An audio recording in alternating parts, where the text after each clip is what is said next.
If you are having trouble finding peace of mind, here are a few exercises.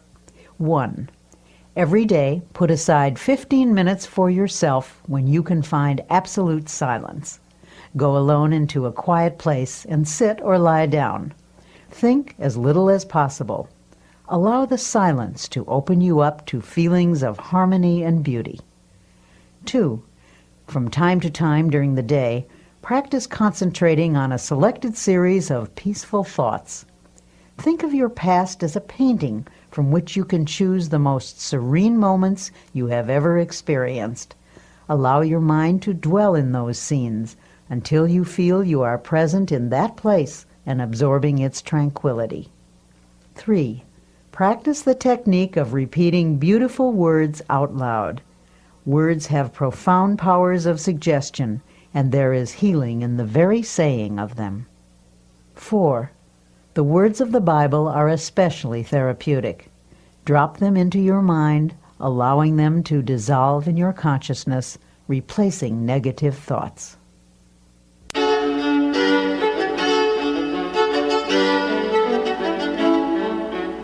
When your daily pace is a frantic one, it's more important than ever to remember that peace of mind is essential to efficiency, no matter what you do. Dr. Peale's prescription for accomplishing more in your life is to relax for easy power through the healing properties of calmness and quiet. Do you ever fume and fret? Here is a picture of yourself if you do. The word fume means to boil up, to blow off, to be agitated. It conjures up images of someone who is seething and distraught. The word fret is equally descriptive. It is reminiscent of a sick child in the night, a petulant and irritating half-cry, half-whine.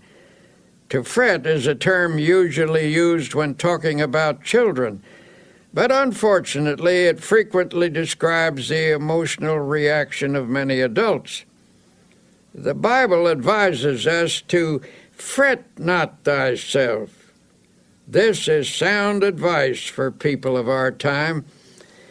If we are to have power to live effectively, we just need to stop fuming and fretting and find instead real peace of mind. But how do you go about doing that? A first step is to reduce your pace, or at least the tempo of your pace. We don't usually realize how fast we're driving ourselves. Many people destroy their bodies by this pace, but even worse, they tear their minds and souls to shreds as well. The pace at which we live is determined by our thinking habits.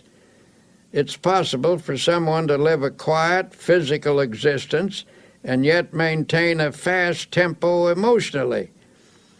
When the mind goes rushing on pell-mell from one feverish attitude to another, it becomes feverish too.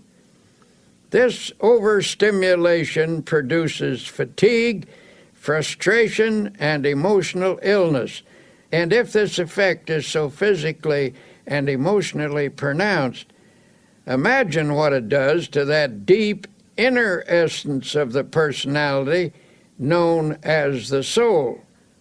It is impossible to have peace of soul if one's tempo is so feverishly accelerated. God simply won't go that fast. He will not endeavor to keep up with you. He says, in effect, go ahead if you must with this foolish pace, and when you are worn out, I will offer you my healing. But I can make your life rich if only you will slow down and live and move and have your being in me. You see, God moves imperturbably, slowly, and with perfect organization. The only wise rate at which to live is at God's rate. God gets things done, and they are done right and he does them without hurrying. He neither fumes nor frets. He is peaceful and therefore very efficient. This same peace is offered to us. Peace I leave with you. My peace I give unto you.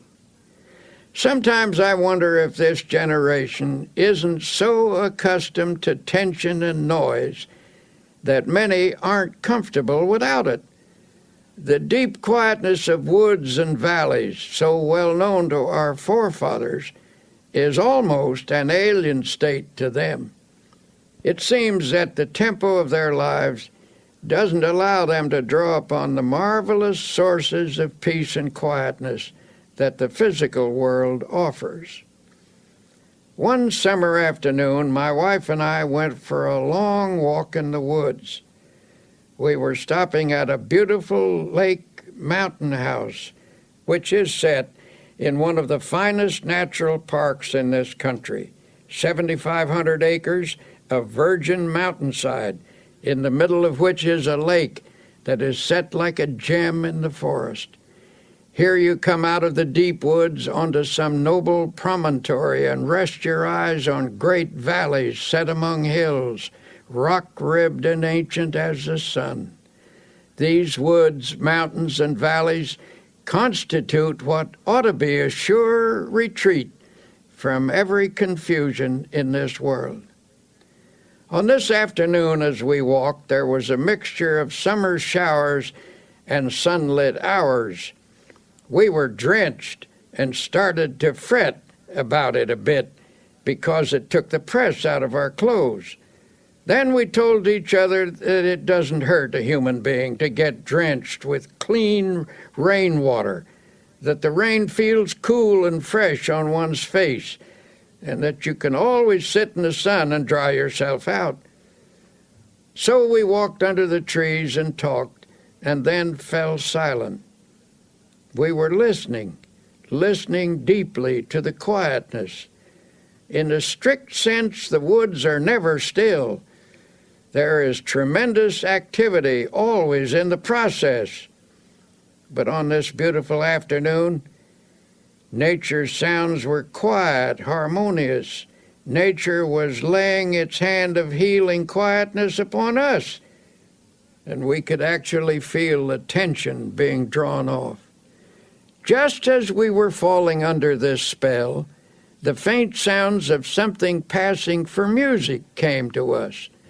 It was a nervous, high-strung music, so popular these days. And presently through the woods came 3 young people, and one of them was lugging a portable radio. They were 3 young city people out for a walk in the woods, and tragically enough were bringing their noise along with them. They were nice folk, too, for they stopped and we had a pleasant talk with them. It occurred to me to ask them to turn that thing off and listen to the music of the woods. But I didn't feel it was my business to instruct them, and finally they went on their way. We commented on the loss they were incurring, that they could pass through this peacefulness and not give ear to the music that is as old as the world, harmony and melody the like of which man has never equaled, the song of the wind through the trees, the sweet notes of birds singing their hearts out, the whole background of the music of the spheres. Remember the words of Jesus, "Come ye yourselves apart into a desert place and rest a while." Frequently enough, I've had to remind myself to practice this truth. But we must discipline ourselves to quietness if we expect its benefits in our lives. To help reduce the tension that seems to dominate people everywhere, you can start by reducing your pace. To do that, you will need to slow down and quiet down. Do not fume. Do not fret. Practice being peaceful. Practice the peace of God, which passeth all understanding. Then note the quiet sense of power that wells up within you. A physician gave some rather unusual advice to a patient of his, one of those aggressive, go-getter types of businessman.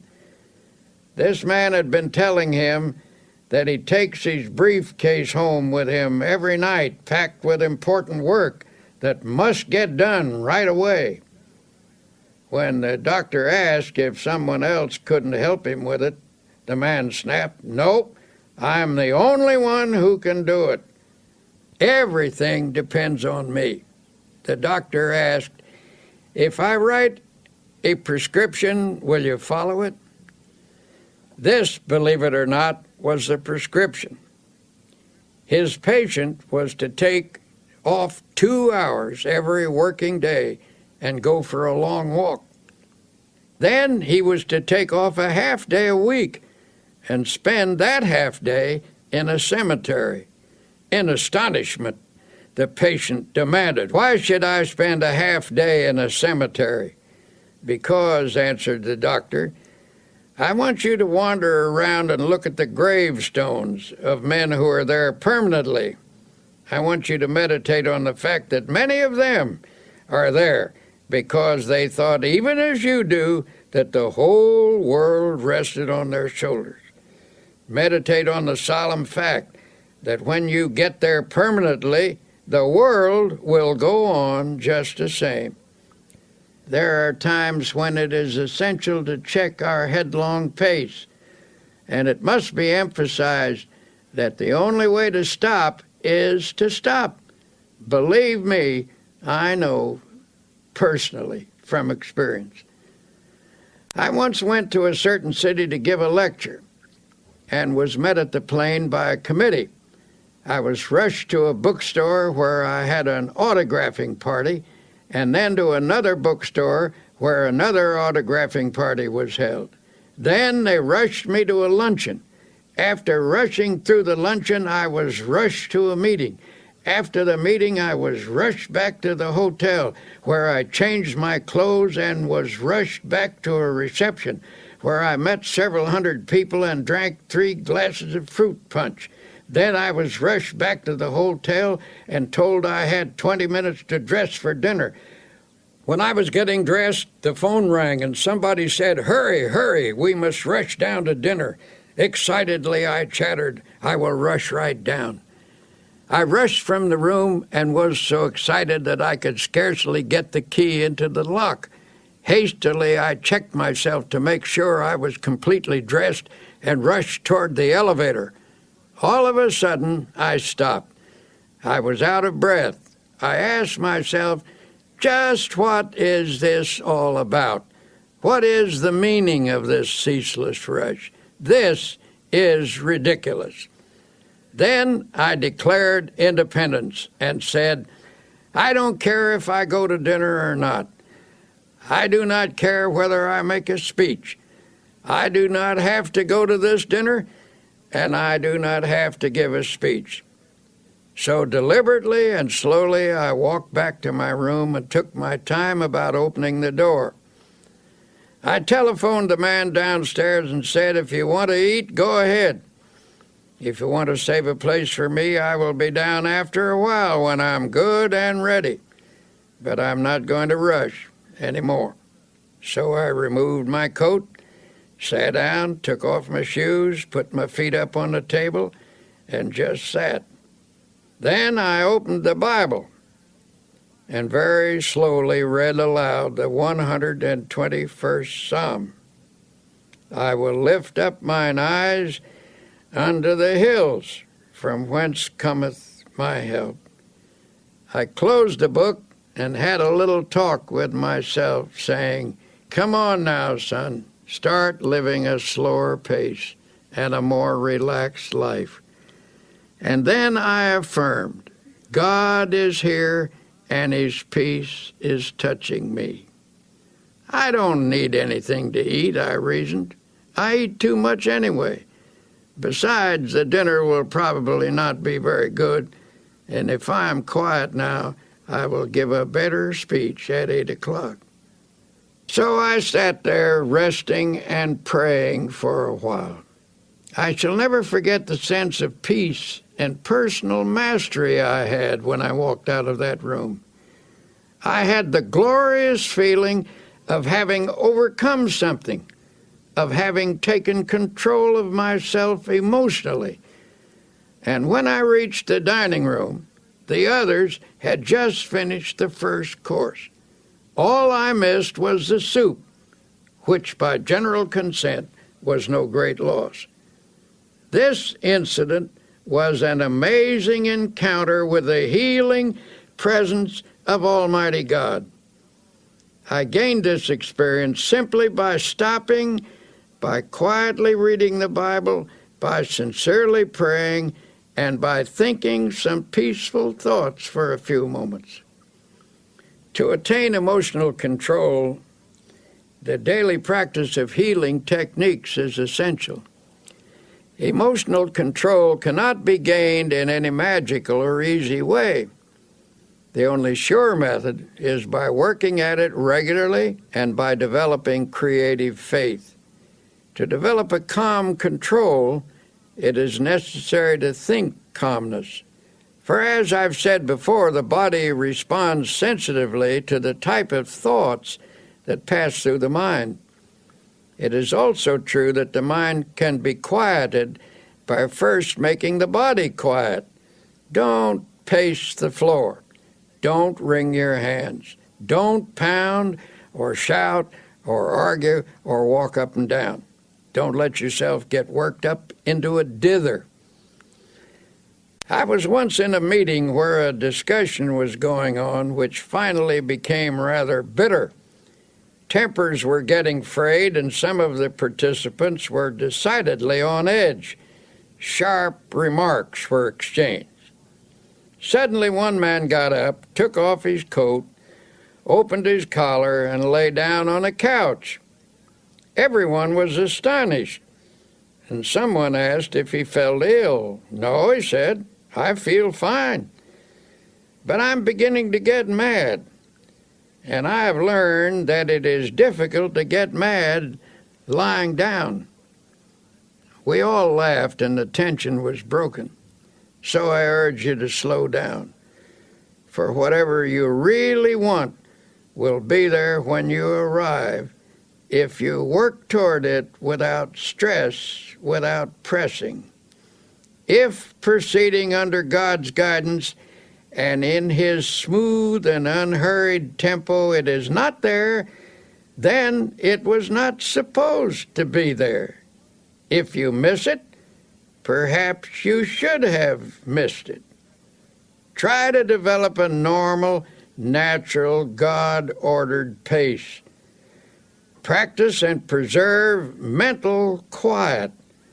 Learn the art of letting go of all nervous excitement. To do this, stop at intervals and affirm, "I now relinquish nervous excitement. It is flowing from me now. I am at peace."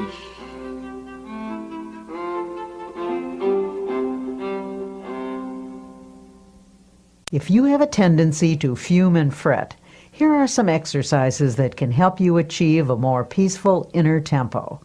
1. Sit relaxed in a chair. Yield yourself completely to the chair. Starting with your toes and proceeding to the top of your head, conceive of every part of your body as relaxing. Affirm this relaxed state by saying, "My toes are relaxed, my fingers are relaxed, my facial muscles are relaxed," and so on. 2. Think of your mind as the surface of a lake in a storm, tossed by waves and whipped by the wind. Then imagine the waves subside and the surface placid and smooth. 3. Spend 2 or 3 minutes thinking of the most beautiful and peaceful scenes you have ever beheld. A mountain at sunset, for example, or a deep valley filled with the hush of early morning, or a woods at noonday, or moonlight upon rippling waters. In your memory, relive these scenes. 4. Make a mental list of times in your life when you've been conscious of God's watchful care. Recall how He brought things out right and took care of you when you were worried and anxious. Then recite aloud this line from an old hymn. So long thy power hath kept me, sure it still will lead me on. 5. Repeat the following quotation, which has a great power to relax and quiet the mind. Thou wilt keep him in perfect peace, whose mind is stayed on thee. Repeat this aloud if possible, so that by the end of the day you will have said it many times. Conceive of these words as active, vital substances that permeate your mind and send a healing balm to every area of your heart and mind.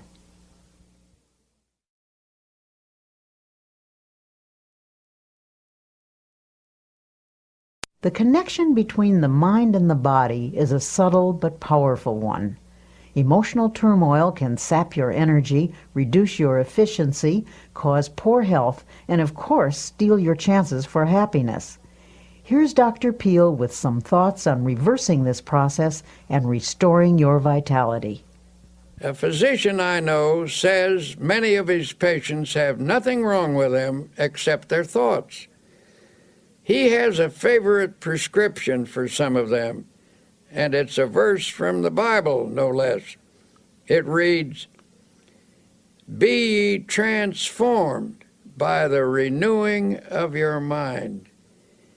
He finds that when his patients change the pattern of their thoughts, they actually achieve a more peaceful state of mind. And that helps to produce health and well-being. Many people can benefit from such a prescription of prayer, faith, and dynamic spiritual thinking. Here's an example. The sales manager of a large company had experienced a serious decline in both ability and energy. He had once been a man of outstanding efficiency and power, but in the last year or so, he'd lost his creative skill and sales were slipping badly. 2 vacations brought no improvement. This man's physician recommended to the company president that his patient come to our religio-psychiatric clinic for an interview. When he arrived, he was rather indignant at being sent to a church. "This is a pretty pass," he fumed, "when they send a businessman to a preacher. I suppose you're going to pray with me and read the Bible," he said irritably. "Well, I wouldn't be surprised," I answered, "for sometimes our trouble lies in an area where prayer and the therapy of the Bible can have an important effect." He proved most sullen and uncooperative until I was finally forced to say to him, "Listen, I want to tell you bluntly that you'd better cooperate with us or you're going to be fired." "Who told you that?" he demanded. "Your boss," I replied. "In fact, he says that unless we can straighten you out, as much as he regrets it, you're through." You never saw such a stunned expression on anybody's face. "What do you think I ought to do?" he finally stammered. "A person often gets himself into the state you're in," I replied, "because the mind is filled with fear, anxiety, tension, resentment, guilt, or a combination of all of these. When these ingredients accumulate to a certain weight, the personality cannot support them any longer and gives way. Normal sources of emotional, spiritual, and intellectual power become clogged up. The person becomes bogged down by resentment, fear, or guilt. I don't know your trouble, but I suggest you think of me as a sympathetic friend with whom you can be absolutely open, and that you begin to tell me all about yourself. I emphasize the importance of concealing nothing and of emptying whatever fears, resentments, or guilt feelings might be in his mind." It was rather difficult to get him to talk, for he was essentially a decent person and had a strong sense of shame. In due course, the troubles came out. He'd committed a series of sins, and these involved him in a complicated maze of lies. He was living in fear of exposure, and all in all, it was a most pathetic mass of inner confusion. I shall never forget the way he reacted when it was all over. Standing on his feet, he began to stretch. He stood on tiptoes, reaching his fingers toward the ceiling, and then took a deep breath. "My," he said, "I feel good." It was a dramatic expression of release and relief. Then I suggested that he pray and ask God to forgive him and to fill him with peace and cleanness. "Do you mean for me to pray aloud?" he asked dubiously. "I never did that in my whole life." "Yes," I said, "it's a good practice, one that will strengthen you." It was a simple prayer, and as best as I can recall it, this is what he said.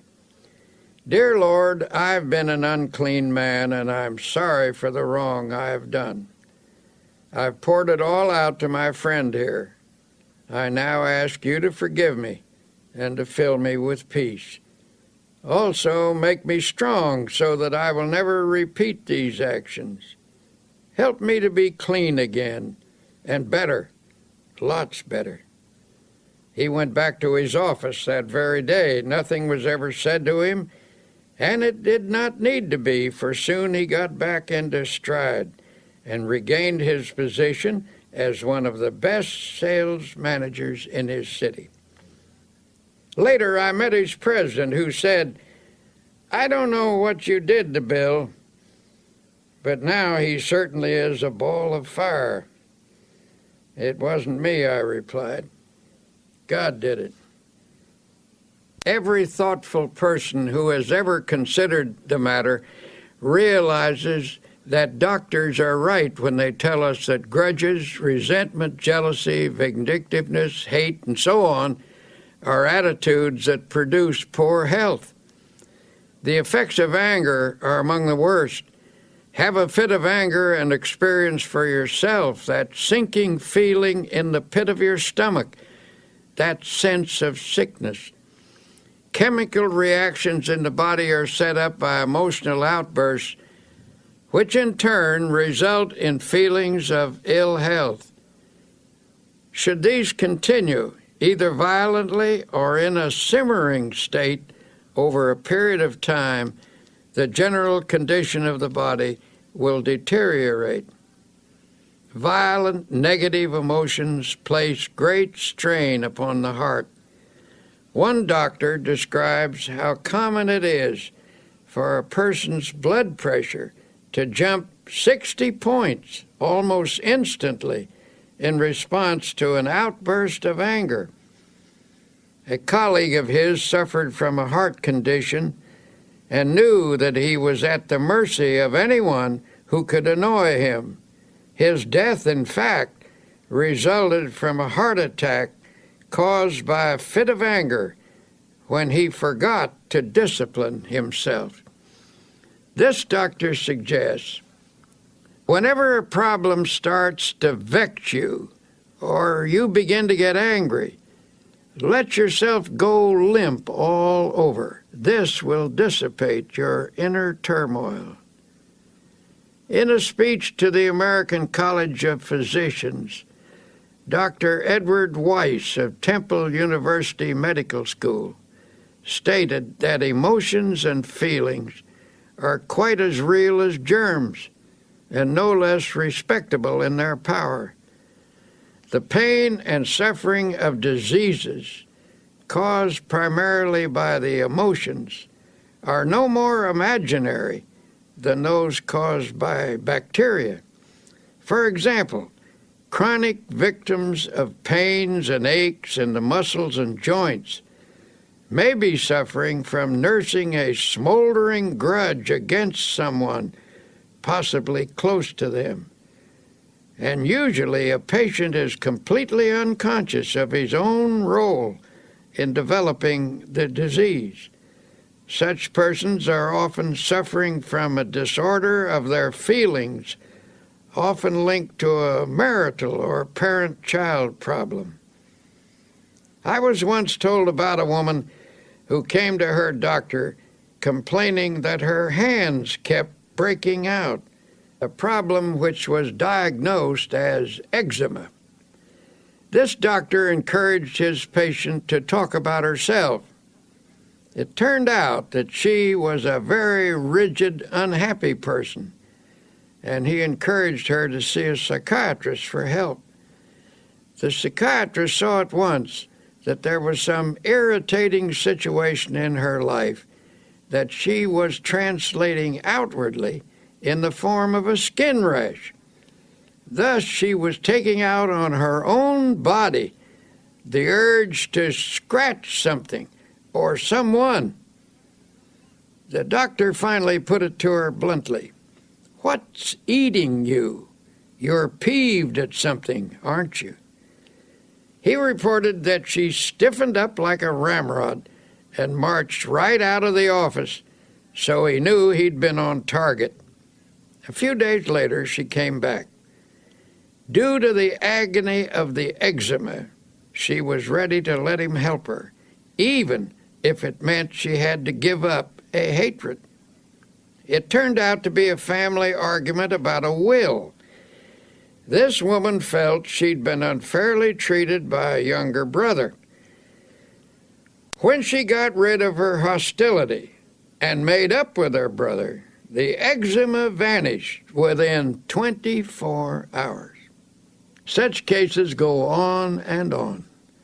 When people allow their emotions to get the better of them, their body responds by breaking down in small or sometimes in large and grave ways. How we think we feel physically has a definite effect on how we do feel. If your mind tells you you're tired or ill, the nerves and the muscles accept that as a fact. On the other hand, if you convince yourself that you feel refreshed and healthy, energy and well-being can also be generated. The body is designed to produce all the energy you need over an amazingly long period of time. To have good health, a person must take reasonable care of his body with proper diet, exercise, sleep, and so on. To complete the prescription, a well-balanced emotional life is also necessary. When body, mind, and spirit work harmoniously, energy is continuously replaced. The longer I live, the more I'm convinced that neither age nor circumstance needs to deprive us of energy and vitality. If you are feeling under par, I recommend that you do a very scrupulous self-analysis. Honestly ask yourself if you're harboring any ill will or resentment or grudges, and if so, cast them out. Every day and every night of your life, these feelings eat away at you. Emotional ills sap your energy, reduce your efficiency, cause poor health, and of course, they steal your chances for happiness. And yet some people still think that when the Bible tells us not to hate or get angry, it is theoretical advice. The Bible is not theoretical. It is our greatest book of wisdom. It is filled with practical advice on living and on health. Since irritation, anger, hate, and resentment have such a powerful effect on our health, what is the antidote? Obviously, the solution is to fill the mind with attitudes of goodwill, forgiveness, faith, love, and an indomitable spirit. To get you started in conquering such negative emotions, Here are some practical suggestions. 1. Remember that anger is an emotion, and an emotion is always warm, even hot. To reduce an emotion, cool it. We all know that when a person gets angry, hands clench, the voice rises stridently, muscles tense, the body becomes rigid. Physically, you become poised to fight with adrenaline shooting through your body. To counter this reaction, deliberately oppose the heat of this emotion with coolness. Freeze it out. Use your will to keep your hands from clenching by holding your fingers out straight. Deliberately reduce the tone of your voice. Bring it down to a whisper. Slump in a chair or even lie down if possible. Remember, it's difficult to argue in a whisper or even get mad while lying down. 2. At the moment, it may be a bit hard to pray, but try it anyway. At least conjure up a picture of God in your mind and try to think of Him angry as you are. You can't do it, and the effort will serve to puncture your hostility. 3. Instead of counting to 10 when you feel anger mounting, try the first 10 words of the Our Father. Our Father, who art in heaven, hallowed be thy name. Say that 10 times and your anger will lose its power over you. 4. Anger is an emotion which is sometimes the accumulation of many minor irritations. These irritations, each rather small, gather force as one is added to another, finally bursting forth in a fury. To dry up the tiny drops that feed the great river of anger, make a list of everything that irritates you, no matter how inconsequential it may seem. Then make each separate irritation a special object of prayer. Get a victory over each, one at a time. Instead of destroying all of your consolidated anger, use prayer to snip away at each annoyance that feeds it. 5. When a situation occurs in which your feelings are hurt, get it straightened out as quickly as possible. Don't brood over it. Do something about it. Don't allow yourself to sulk or indulge in self-pity or mope around with resentful thoughts. If your feelings are hurt, see if you can talk to the person you're having trouble with. Try to resolve the situation right away so the incident doesn't get distorted or out of proportion. Put some spiritual iodine on the hurt by saying a prayer of love and forgiveness. 6. Allow the grievance to drain out of your mind. Go to someone you trust and pour it out until not a vestige of it remains within you. Then forget it. 7. Pray for people who hurt your feelings. Continue this until you feel the malice fading away. You may have to pray for quite a while to get this result. 8. Say this little prayer. May the love of God fill my heart. Then add this line. May the love of God for that person who has hurt me flood my soul. Pray this and mean it. Take the advice of Jesus literally when he said to forgive 70 times 7. That comes to 490 times. Before you have forgiven a person that many times, you will be free of resentment.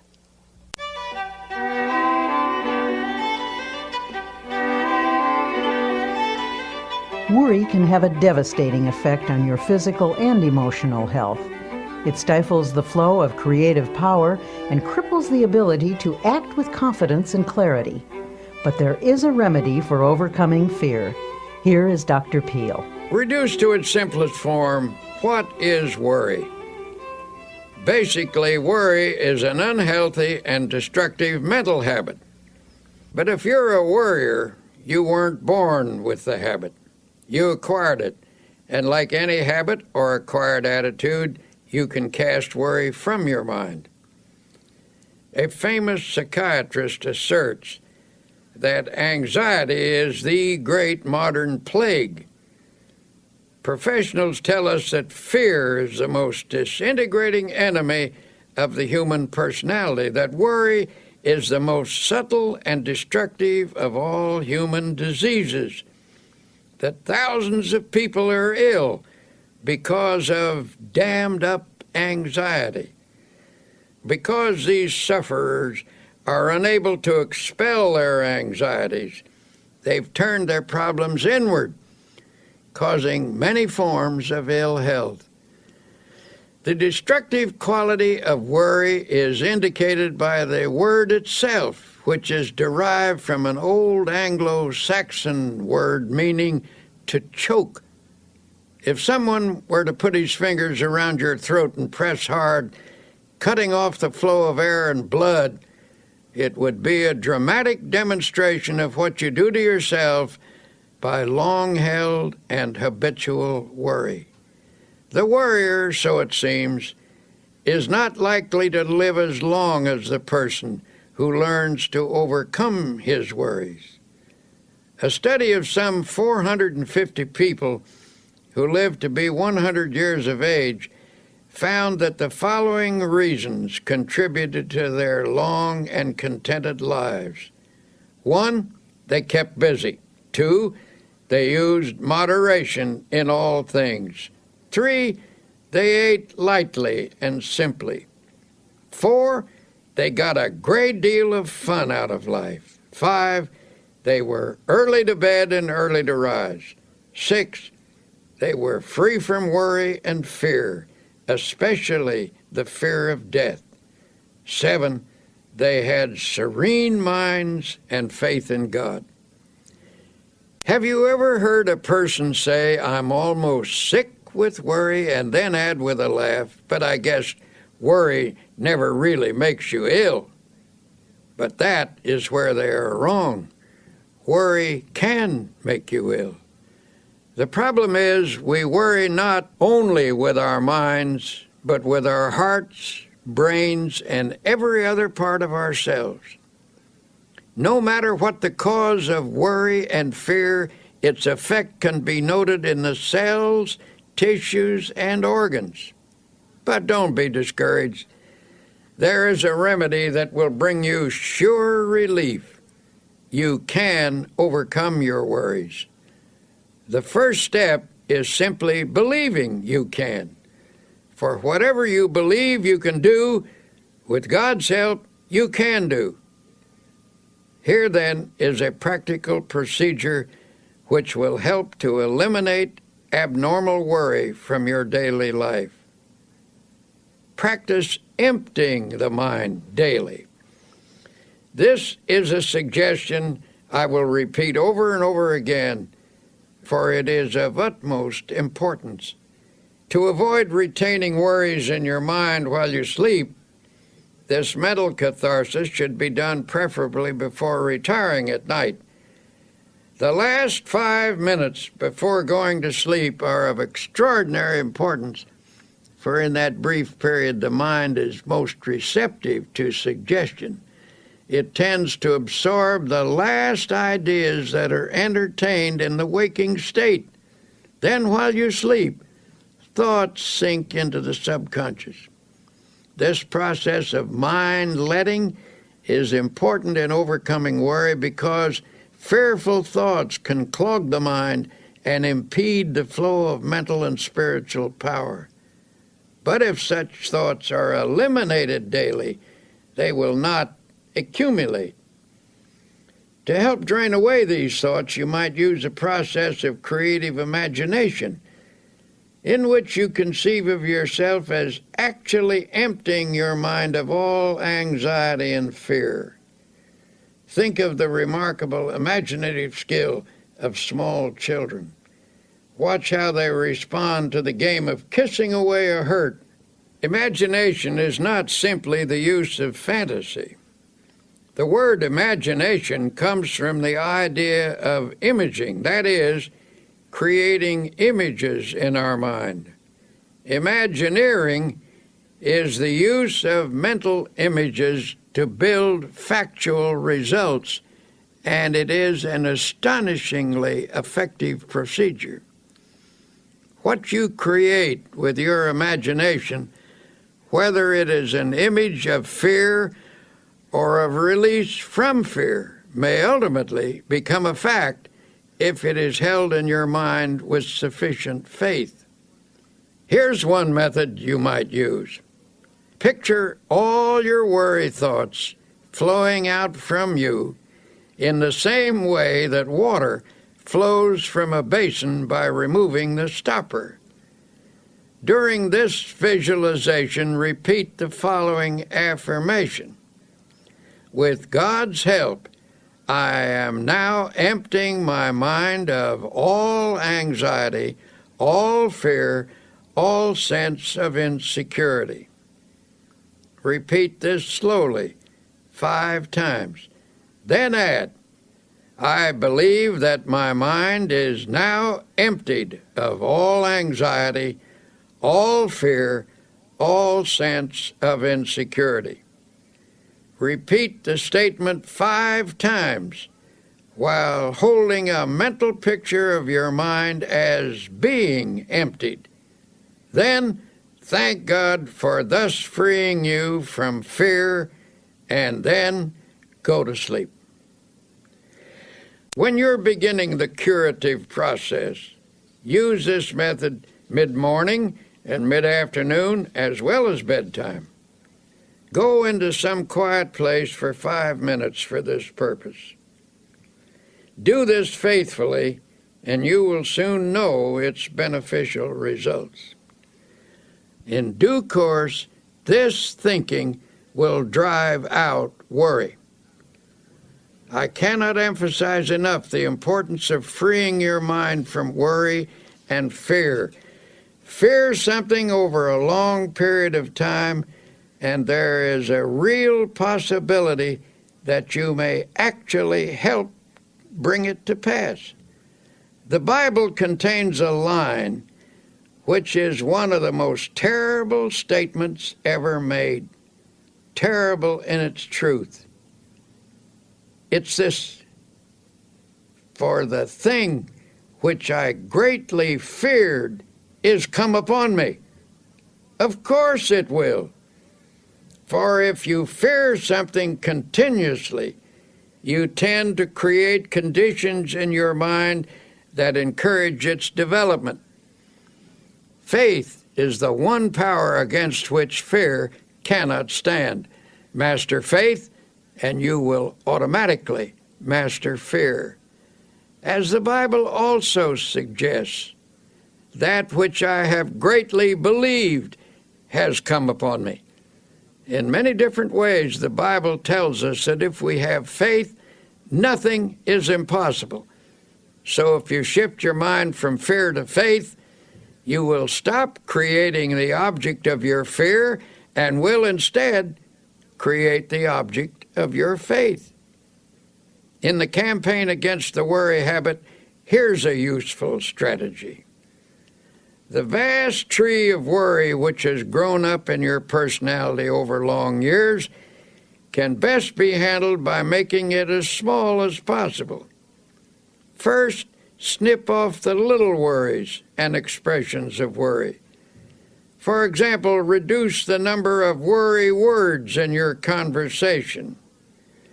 Words may be the result of worry, but they also create worry. When a worry thought comes to mind, immediately remove it with a faith expression. For example, instead of saying, I'm worried that I will miss the train, put the worry out of your mind with a prayer and get started a little earlier. The less worrying you do, the more likely you are to be well organized, for the uncluttered mind is systematic and better able to regulate time. A friend of mine says that every morning before he gets up, he repeats the words, I believe, 3 times. Thus, at the day's beginning, he conditions his mind to faith, and it never leaves him. His mind accepts the conviction that by faith he is going to overcome his problems and difficulties during the day. He starts the day with creative, positive thinking in his mind. He believes, and it is very hard to hold back the person who believes.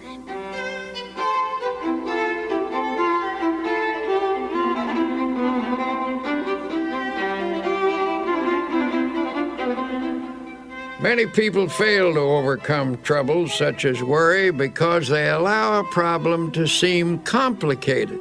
It can be very useful to attack the problem with some simple technique, something that dramatizes your war against worry. One of the best techniques I've seen was developed by a man who was once a tremendous worrier. At one point, he was worrying himself into a bad state of nerves and ill health. He suffered from continual doubt about whether or not he had done or said the right thing. He was always rehashing his decisions and getting unnerved about them.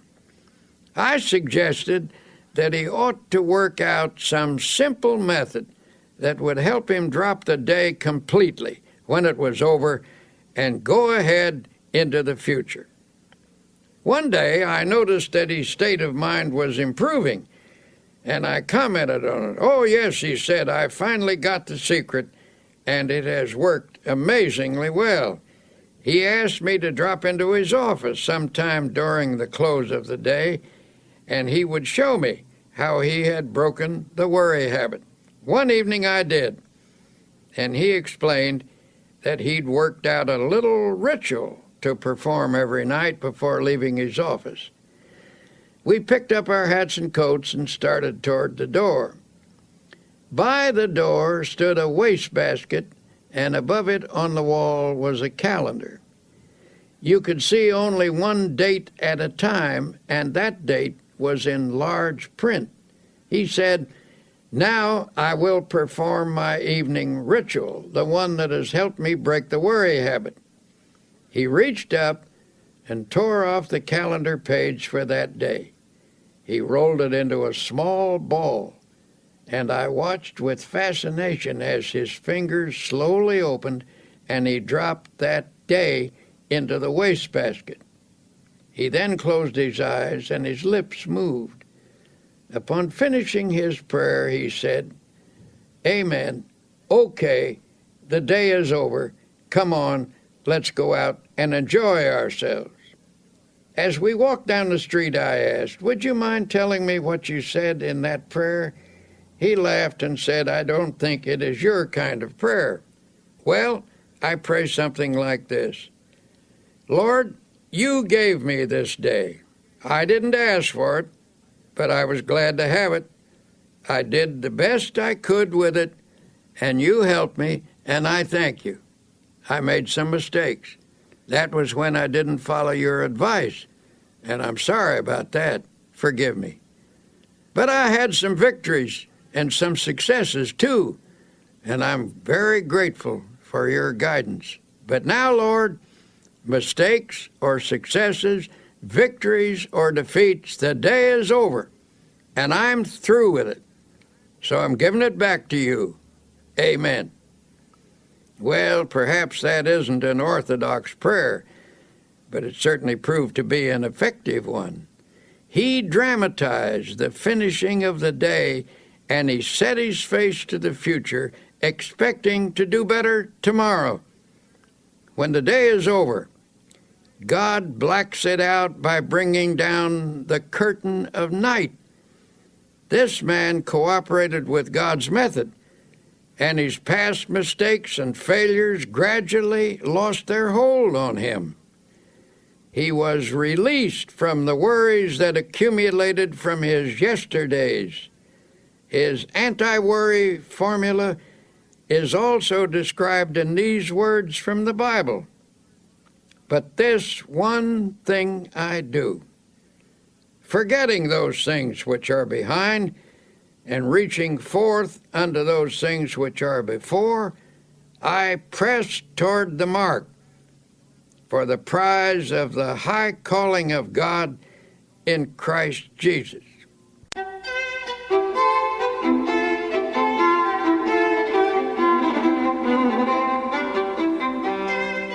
To help you break the worry habit, here are some practical suggestions you can start using right away. 1. Say to yourself, "Worry is a very bad mental habit. I can change any habit with God's help." 2. You can become free of worry by practicing the opposite and stronger habit of faith. With all the strength and perseverance you can command, start practicing faith. 3. How do you practice faith? Here's a good way to begin. First thing every morning before you rise, say out loud, I believe. 4. Recite this prayer frequently. I place this day, my life, my loved ones, my work in the Lord's hands. There is no harm in the Lord's hands, only good. Whatever happens, whatever results, if I am in the Lord's hands, it is His will, and it is good. 5. Practice saying something positive about everything. For example, don't say, this is going to be a terrible day. Instead, affirm, this is going to be a glorious day. Don't say, I'll never be able to do that. Instead, affirm, with God's help, I will do that. 6. Shoot an injection of faith into all your conversations. A group of people talking pessimistically can infect every person in the group with negative feelings. But by talking up rather than down, you can drive off that depressing atmosphere and make everyone feel hopeful. 7. One reason you're a worrier is because your mind is literally saturated with thoughts of gloom, defeat, and apprehension. To counteract these, mark every passage in the Bible that speaks of faith, hope, and happiness. Commit each to memory. Say them over and over again until they saturate your subconscious mind. Then the subconscious will return to you what you have given it, namely optimism, not worry. 8. Help others cure the worry habit. In helping another to overcome worry, you get greater power over it within yourself. 9. Every day of your life, conceive of yourself as living in partnership and companionship with God. If He actually walked by your side, would you be worried and afraid? Well then, say to yourself, He is with me.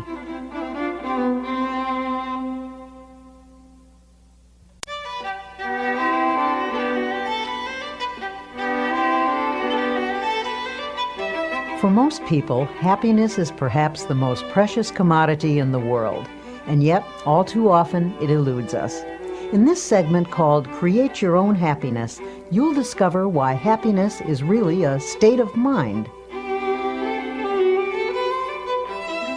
Once I met a man who absolutely bubbled over with radiant happiness. When I asked him his secret, he said, "Why, it's just as plain as the nose on your face. When I get up in the morning, I realize I have two choices, either to be happy or unhappy. And what do you think I do?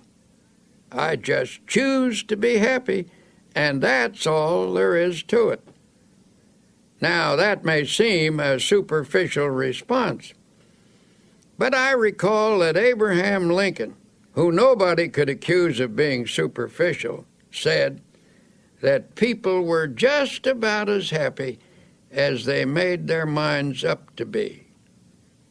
Perhaps the easiest thing in the world to find is a way of being unhappy. Just choose unhappiness. Go around telling yourself that things aren't going well, that nothing is satisfactory, and you can be quite sure of being unhappy. But say to yourself, things are going nicely, life is good, I choose happiness, and you can be quite sure of having your choice. Children are much more adept at finding happiness than most adults. The adult who can carry the spirit of a child into middle and old age is a kind of genius, for he will preserve the truly happy spirit with which God endows the young. The subtlety of Jesus Christ is remarkable, for he tells us that the way to live in this world is to have a childlike heart and mind. In other words, never get old or dull or jaded in spirit. Don't become super sophisticated. A 9-year-old was asked what makes her happy. She listed her playmates, her school, her church, and her family. That list incorporates all the elements that are important in adult life, too. Your friends and associates, your work, your place of worship, and the home circle where you find love. There you have happiness in a nutshell. And the happiest time of your life is in relation to those factors. Here are a few other things that some boys and girls said made them happy. Street lights reflected on a river, smoke rising from a chimney, the moon in the clouds, red velvet, a swallow flying, water being cut at the bow of a boat, a fast train rushing, a builder's crane lifting something heavy, looking into deep, clear water. There is something of the most sublime element of the universe expressed in these things. To become a happy person, have eyes that see romance in the commonplace, a child's heart, a clean soul, and spiritual simplicity. Unfortunately for many people, unhappiness is their most frequent state of mind. But since a fundamental desire of every human being is for that state of existence called happiness, something should be done about all this misery. So many real problems are created by life itself, difficulties over which we have little or no control. It is simply foolish to further create our own. But the truth is, by our thoughts and attitudes, we distill out of the ingredients of life either happiness or unhappiness for ourselves. We can manufacture unhappiness simply by our thinking. We do this, for example, when we habitually take on negative attitudes, such as, everything is going to turn out badly, or other people are always getting what they don't deserve, or how come I never get what I want. Unhappiness is further increased when we saturate our minds with resentment, hate, fear, and worry. Well then, if we ourselves create such a large proportion of our unhappiness, how can we produce happiness instead? An incident from one of my railroad journeys may suggest an answer. One morning, a half dozen of us were shaving in the men's lounge. As always in such close quarters after a night on a train, this group of strangers was not disposed to be cheerful. There was little conversation, and that little was mostly mumbled. Then a man came in wearing a broad smile. He greeted us all with a bright good morning, but received rather unenthusiastic grunts in return. As he went about his shaving, he was humming a happy little tune. It got a bit on the nerves of some of the men, and finally one said rather sarcastically, "You certainly seem to be happy this morning. Why all the cheer?" "Yes," the man answered. "As a matter of fact, I am happy. I do feel cheerful." Then he added, "I make it a habit to be happy." That's all he said. But that simple statement is really quite profound. For happiness depends to an important degree upon the habit of mind we cultivate. The book of Proverbs, that collection of wise sayings, puts it in another way.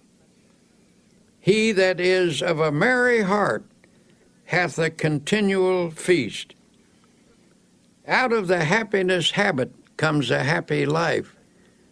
And because we can cultivate a habit, we therefore have the power to create our own happiness. To develop the happiness habit, make a mental list of pleasant thoughts and pass them through your mind several times a day. If an unpleasant thought should enter your mind, immediately stop, consciously reject it, and substitute a pleasant thought. Every morning before rising, lie relaxed in bed for a few minutes. Let pictures of each happy experience you expect to have during the day pass across your mind. Savor their joy. Such thinking will help cause events to turn out that way. Do not affirm that things will not go well that day. By merely saying that, you can actually help to make it so. You will draw to yourself every factor, large and small, that will contribute to unhappy conditions. As a result, you will find yourself asking, why does everything go badly for me? What's the matter with everything? Tomorrow, try this plan instead. When you rise, say out loud 3 times this one sentence. This is the day which the Lord hath made. I will rejoice and be glad in it. Repeat it in a strong, clear voice with positive tone and emphasis. The statement, of course, is from the Bible, and it is a good cure for unhappiness. While dressing or shaving or getting breakfast, you might also say aloud a few such remarks as, I believe this is going to be a wonderful day. I believe I can successfully handle all the problems that will arise. I feel good physically, mentally, emotionally. I am grateful for all that I have had, for all that I now have, and all that I shall have. Things are not going to fall apart because God is here, and He is with me, and He will see me through. I thank God for every good thing. If you repeat these phrases and meditate on their meaning, you will change the character of your day by starting off with a positive frame of mind.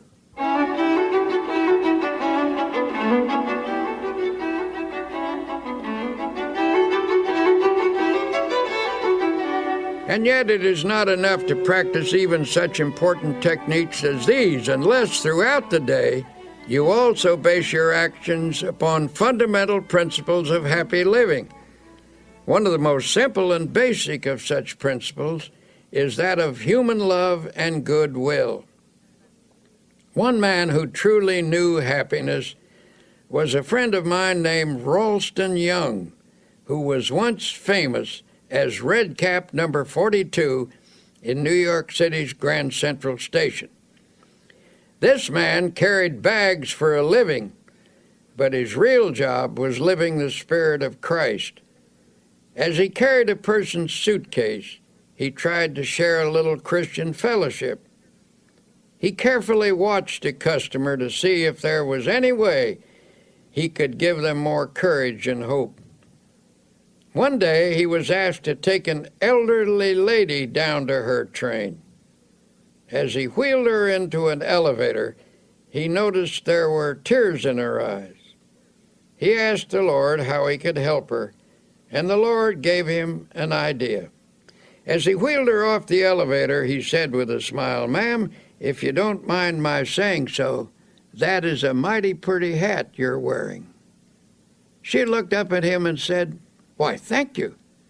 And I might add," he said, "that sure is a pretty dress you have on. I like it so much." This appealed to her, and despite the fact that she wasn't feeling well, she brightened up and asked, "Why in the world did you say those nice things to me? It's very thoughtful of you." "Well," he said, "I saw how unhappy you were. I saw that you were crying, and I just asked the Lord how I could help you. The Lord said, speak to her about her hat. The dress," he added, "was my own idea." When he asked her if she didn't feel well, she told him that she was in constant pain. She asked him Do you by any chance know what it means to be in pain all the time? Ralston had an answer. Yes, ma'am, I do. A long time ago I lost an eye, and it hurt like a hot iron day and night. But she said, you seem to be happy now. How did you do it? By this time he had her in her seat in the train, and he said, prayer, ma'am, just by prayer. Softly she asked, does prayer, just prayer, take your pain away? Well, answered Ralston, perhaps it doesn't always take it away. I can't say that it does, but it always helps to overcome it so it doesn't seem like it hurts so much. Just keep on praying, ma'am, and I'll pray for you too. Her tears were dried now, and she looked up at him with a smile, took him by the hand, and said, you've done me so much good. A year passed, and one night at the station a young woman came to see Ralston. She said, I bring you a message from the dead. Before she died, my mother told me to find you and to tell you how much you helped her last year when you took her to the train in her wheelchair.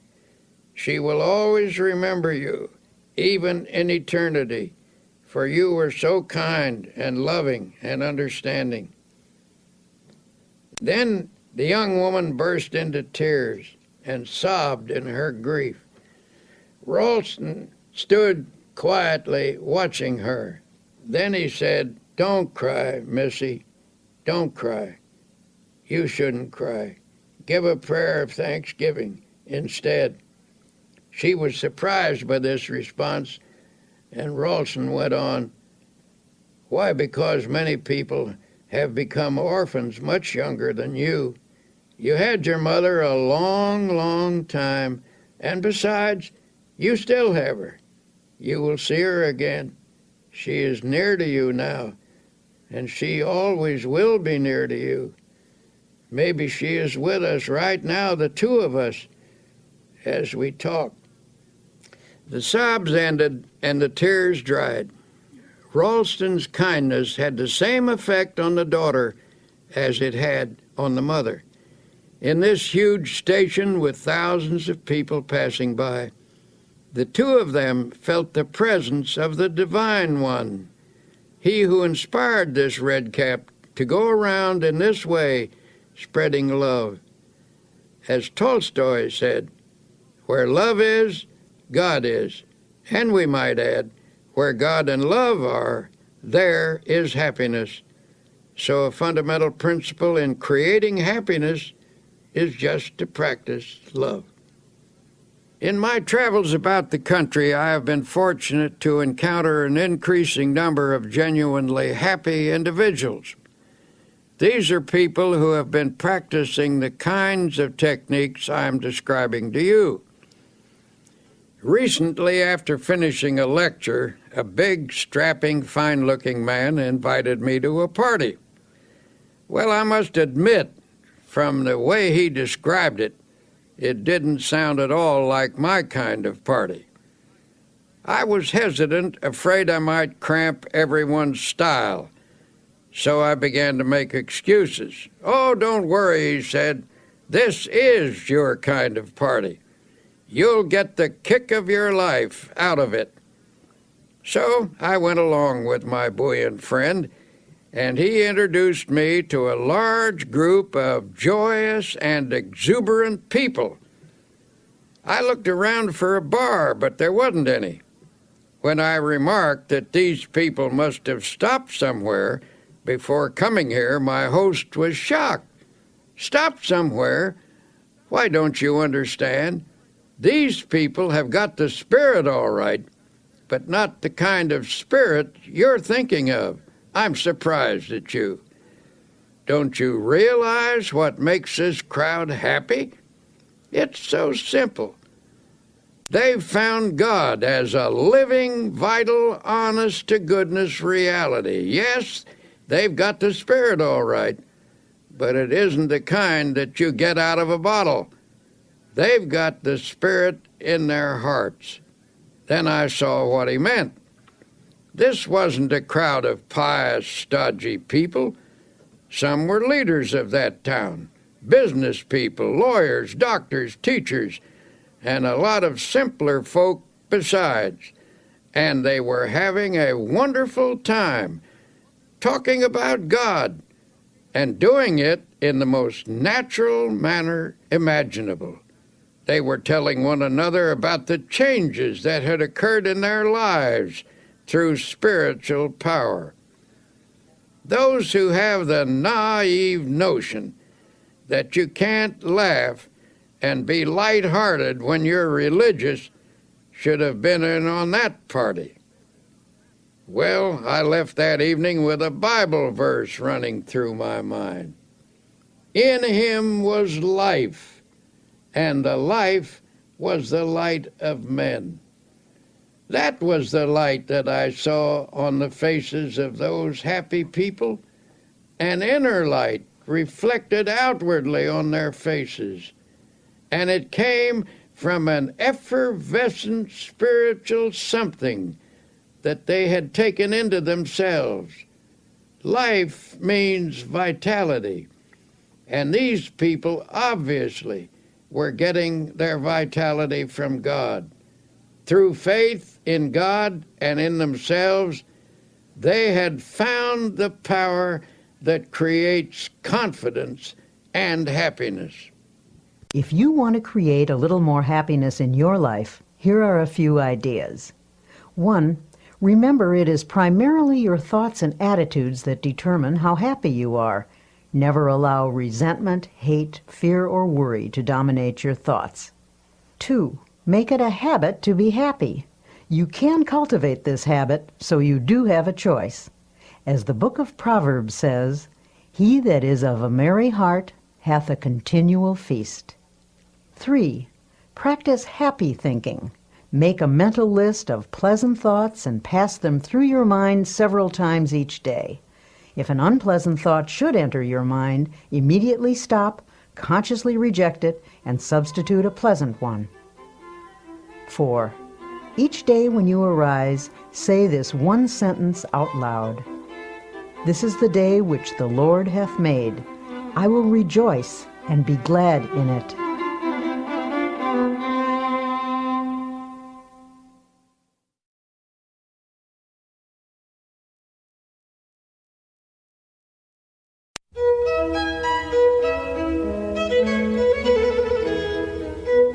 We might as well admit it, everyone wants to be liked. William James once said, "One of the deepest drives of human nature is the desire to be appreciated.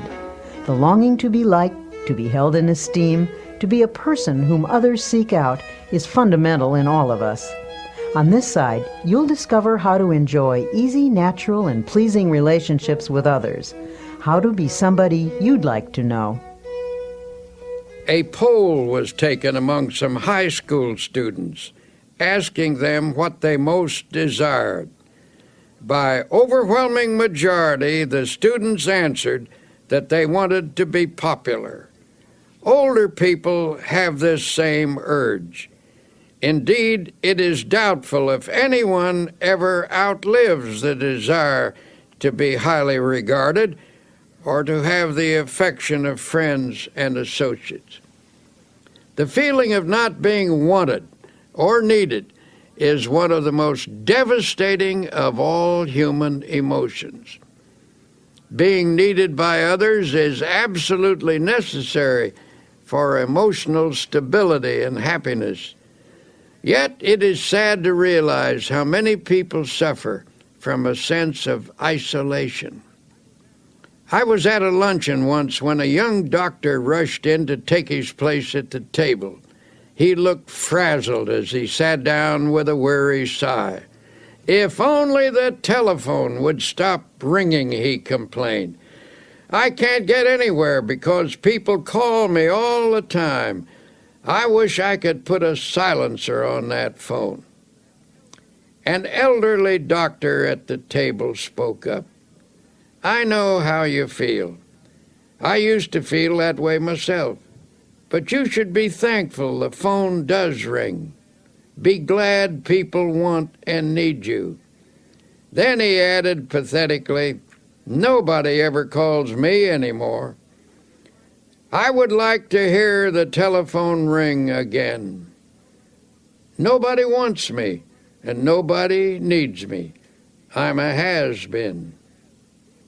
The feeling of not being wanted or needed can produce frustration, illness, and even aging. It is not only a sad way to live, but it is damaging to the human psyche. If you're feeling useless, for your own sake, do something about it. Try getting out of yourself for a while. Stop feeling sorry for yourself and find a way instead to provide a service for someone else. Think about people who are less fortunate than you who need help. Volunteer for a worthwhile cause. Not only will you find the esteem we all need, but others will greatly benefit by what you give. It's ironic, but people who deliberately strive to be popular often fail in the attempt. Popularity sought purely for its own sake can be a superficial goal which encourages superficial results. On the other hand, we all know someone who has that extra something, a magnetism that comes from inner confidence. Without even trying, these people never seem to lack for friends. Before we begin talking about ways to improve your relationships, let me warn you that no one, no matter how terrific, is liked by everyone. It's a curious quirk in human nature, but there are certain people with whom we simply don't click. Even the Bible recognizes this fact about human nature, for it says, "If it be possible, as much as lieth in you, live peaceably with all men." The Bible is a very realistic book. It knows people, their infinite possibilities, as well as their imperfections. The Bible advised the disciples that they should do their best to get along with the people in the villages they visited. But if they still couldn't do so, after trying sincerely, they were to shake off the very dust of the village from their feet. "And whosoever will not receive you when you go out of that city, shake off the very dust from your feet for a testimony against them." This is all by way of saying that if you don't achieve perfect popularity with everyone, don't let it bother you too much. Countless people have never mastered the knack of being sought after, and it's not for lack of trying. Some people even go to extremes, acting in a manner they don't really enjoy, all because of their intense desire to be liked. Unfortunately, this desire is often merely a search for a superficial kind of popularity. Having said that, now let me tell you that there are certain procedures which can make you a person that other people like to be with, without becoming artificial or putting on an act. You can enjoy satisfactory personal relationships even if you are a difficult person or are by nature shy and retiring. Here are some suggestions. First, try to be a comfortable type of person, the kind that others can be easy with. Some people always keep a barrier between themselves and the world. It's a strain just to be with them. A stiff, unresponsive individual never quite meshes into a group. It's hard to know what they're feeling or how they're going to react. They make you feel a little uneasy. But a comfortable kind of person is easygoing and natural. They have a pleasant, kindly, genial way about them. Being with them is a bit like wearing an old hat or an old pair of shoes. It is important to try to be natural. Someone who is easy to be with usually has a big soul quality about them. Little people, those who are overly concerned about their place or position, are often stiff and easily offended. Although there are many characteristics that contribute to a likable personality, there is one basic trait that surpasses all others. That is a sincere and forthright interest in and love for people. If you're having trouble with relationships, perhaps you should look for elements in your personality that cause strain when you're with others. Don't automatically assume that other people don't like you because of something wrong with them. Perhaps the trouble is within yourself. Finding and eliminating such problems requires scrupulous honesty and may also involve the help of a professional counselor. The scratchy elements of your personality may be qualities you've acquired over the years. Perhaps you assumed them as a defense, or they may be the result of attitudes developed in your younger days. Regardless of their origin, they can be eliminated. A man once came to us seeking help for problems with personal relationships. He was about 35 years old, and such an appealing-looking man it seemed surprising that people shouldn't like him. Yet he proceeded to outline an unhappy set of circumstances to illustrate his dismal failure with people. "I do my best," he said. "I've tried to put into practice the rules I've been taught about getting along with people, but I get nowhere with the effort. People just don't like me." After talking with him, the trouble became apparent. His manner of speech conveyed a persistently critical attitude. This attitude was thinly veiled, but still it was there. He had an unattractive way of pursing his lips, which indicated a kind of primness or reproof for everybody, as if he felt just a bit superior and disdainful. "Isn't there some way to change myself so people will like me?" he demanded. "Isn't there some way I can stop unconsciously rubbing people the wrong way?" The young man was decidedly self-centered and egotistical. The person he really liked was himself. Every statement, every attitude was unconsciously measured in terms of how it made him look. He was irritable with people and picked on them in his own mind, though few outward conflicts developed. Inwardly, he was trying to make everyone over to suit himself. Unconsciously, people realized this. In their minds, they erected barriers against him. Since he was being unpleasant to people in his thoughts, it followed that he was less than warm in his behavior. He was polite enough and managed not to be boorish and unpleasant, but people unconsciously felt coolness in him, so they gave him the brush off, and with good reason, for in his mind he had already brushed them off. In a sense, he liked himself too well, and to build up his self-esteem, he put others down. He was suffering from too much self-love.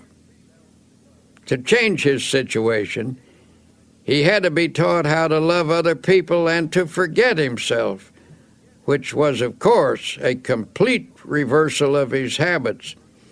He was bewildered and baffled when his difficulty was outlined to him.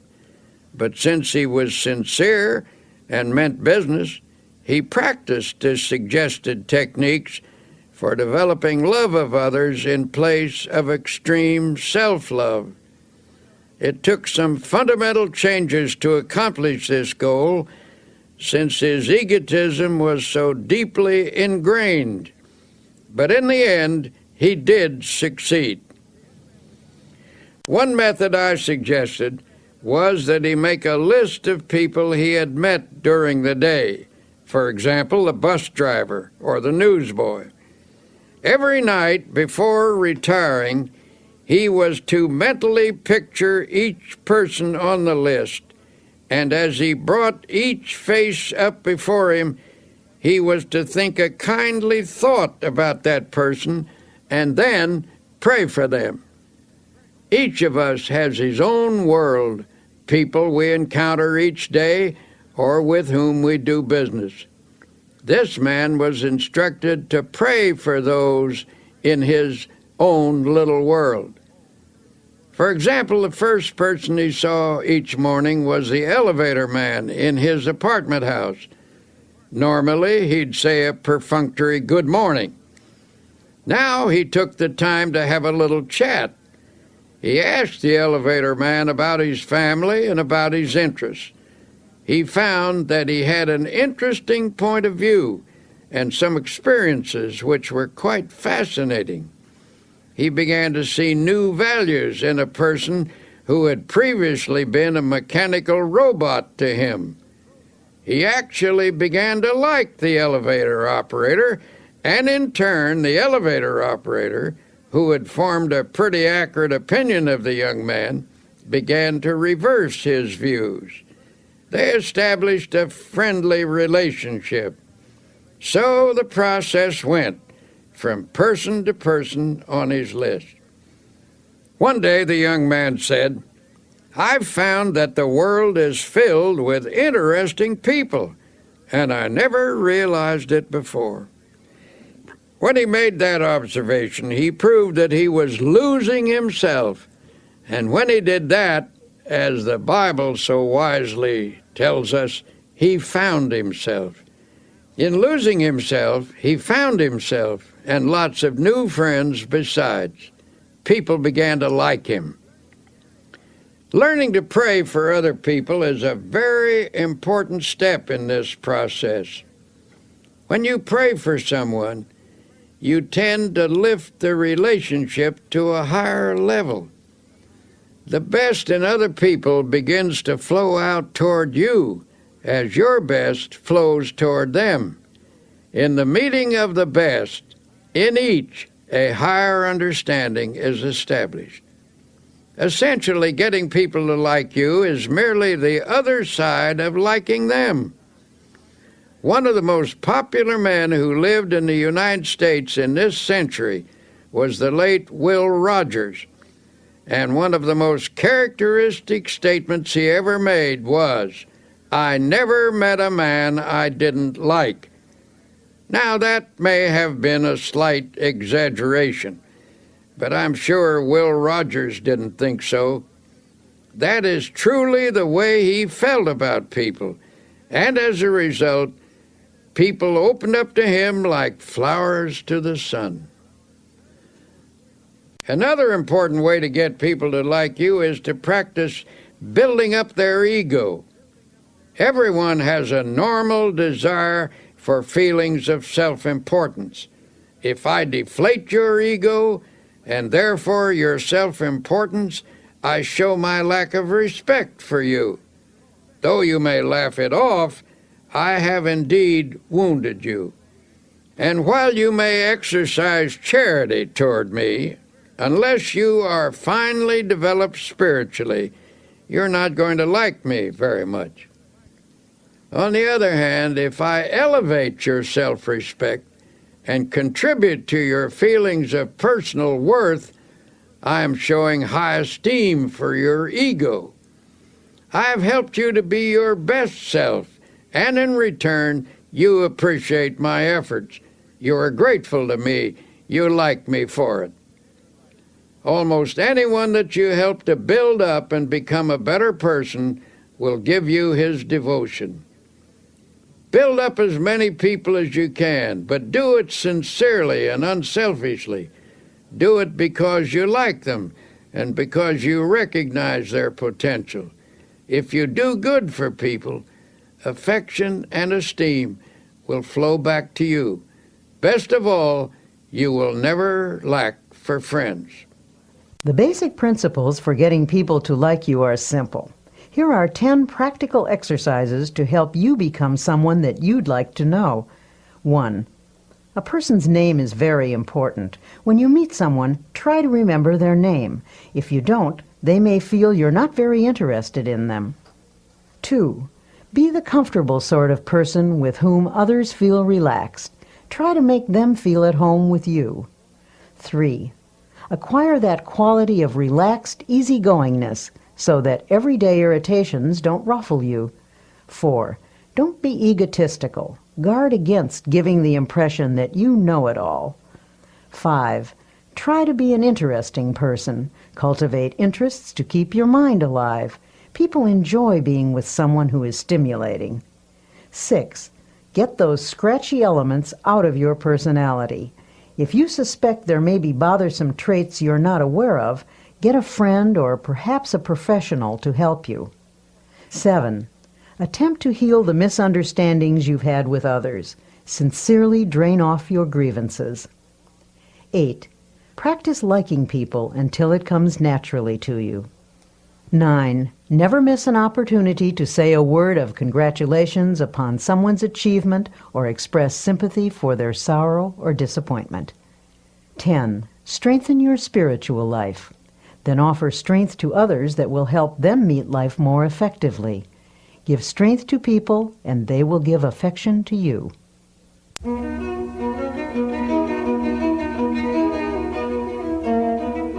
Winston Churchill once wrote about the great British General Tudor. He commanded a division of the British Fifth Army, which faced the powerful German assault in March 1918. The odds were heavily against him, but General Tudor knew how to meet an apparently immovable and undefeatable obstacle. His method was simple. He merely stood and let the obstacle break on him, and he in turn broke the obstacle. Now here is what Churchill said about General Tudor. The impression I had of Tudor was of an iron peg hammered into the frozen ground, immovable. General Tudor knew how to stand up to an obstacle. Just stand up to it, that's all. Don't whine or complain about it. Don't give way under it. Stand up to it, and it will finally break. You will break it. Something has to break, and it won't be you. It will be the obstacle. People who cringe in front of their challenges not only trip themselves up, but they can often affect a whole team or organization. People like the obstacle man, for example. Here's his story. This obstacle man worked in a large creative organization. He received this name because no matter what suggestion was advanced, his mind instantly latched onto all the possible obstacles in connection with it. One day, the directors of his firm were considering a project which involved considerable expense and some definite hazards, as well as possibilities for success. In a discussion of the venture, the obstacle man would frequently say, "Just a moment, let's consider the obstacles involved." Now, present at this meeting was another man who said very little, but who was greatly respected by his colleagues for his ability and achievements.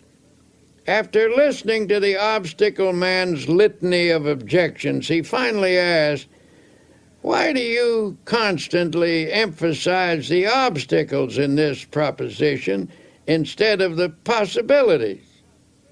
The obstacle man responded, "To be intelligent, one must always be realistic, and it is a fact that there are definite problems with this project. What attitude would you take toward these obstacles, may I ask?" The other man unhesitatingly replied, "What attitude would I take toward these obstacles?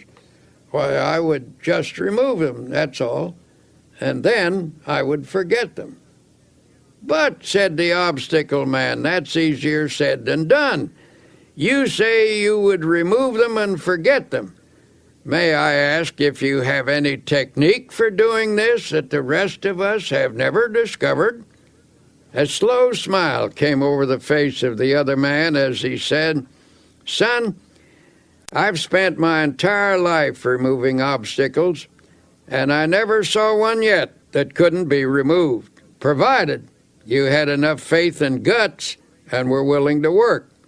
Since you want to know how it's done, I'll show you." He then reached into his pocket and took a card out of his wallet. He shoved the card across the table and said, "There, read that. That's my formula.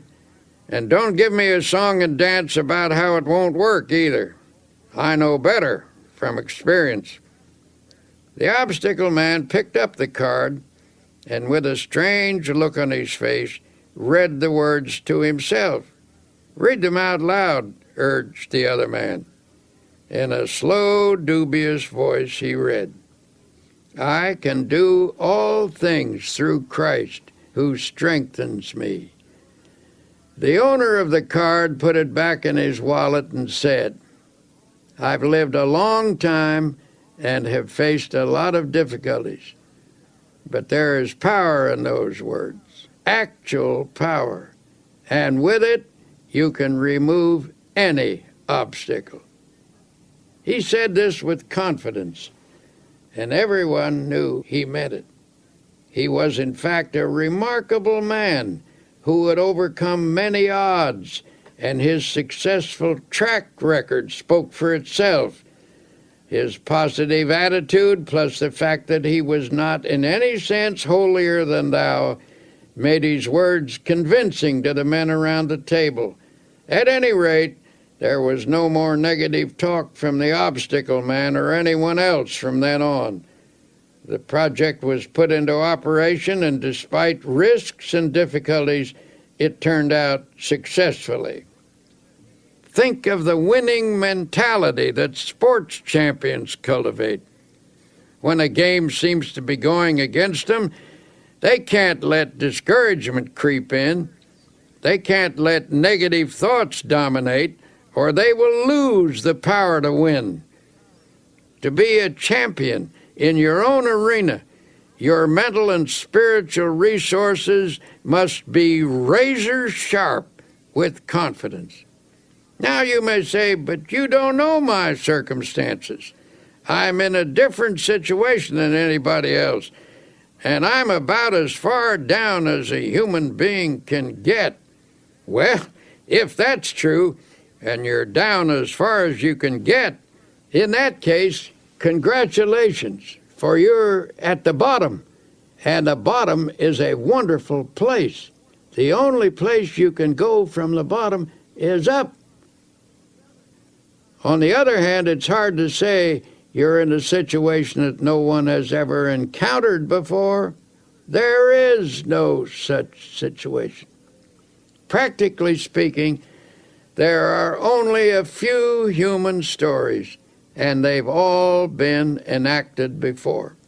This is a fact we must never forget.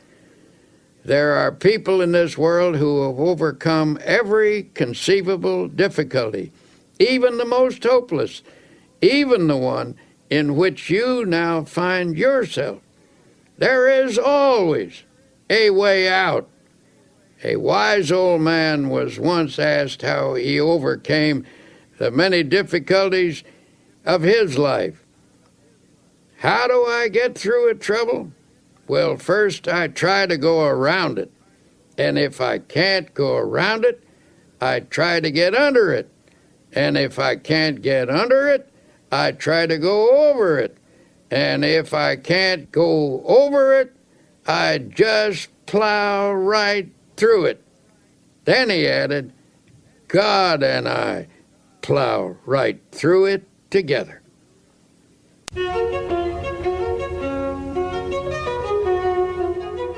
One way to help your subconscious become more positive is to eliminate certain expressions of thought and speech, which we'll call the little negatives. These little negatives clutter up the average person's conversation, and while each one is seemingly unimportant in itself, when taken together, they have a total effect of creating a negative mindset. If you analyze your own conversational habits, you may be shocked by what you find. See how often gloomy little statements creep in like, I'm afraid I'll be late, or what if I have a flat tire, or I don't think I can do that, or even, I knew it was going to rain. These are little negatives, to be sure, and a big thought is, of course, more powerful than a little one. But it should never be forgotten that mighty oaks from little acorns grow. And if a mass of little negatives clutters up your conversation, they're bound to seep into your mind. Soon they accumulate in force, and before you know it, grow into big negatives. Make the decision right now to go to work on your little negatives. Root them out of your thoughts and your conversations. The best way to do this is to say a positive word about everything. When you keep asserting that things are going to work out well, that you can do the job, that you will not have a flat tire, that you will get there on time, you invoke the law of positive effects. You will find that good results do occur. Things do turn out well. Now, as we've said before, our success in overcoming obstacles is greatly influenced by our attitude. In fact, most of our obstacles are actually mental in character. Ah, you may object, my obstacles are not mental. Mine are real. Perhaps so, but your attitude toward them is mental. Attitudes are created by a mental process, and what you think about your obstacles largely determines what you do about them. Take the attitude that you can't remove an obstacle, and you won't. But get the idea firmly fixed in your mind that the obstacle is not so great as you previously considered it to be. Hold on to the idea that the obstacle is removable. The very moment you begin to think in this manner, you inaugurate the process that will eventually remove your obstacle. If there's a difficulty which has defeated you for a long time, it's likely that you've told yourself for weeks, months, and even years that there's nothing you can do about it. When you emphasize only your inabilities, your mind gradually concludes that you are indeed incapable. And when your mind is convinced, you're convinced, for as you think, so you are.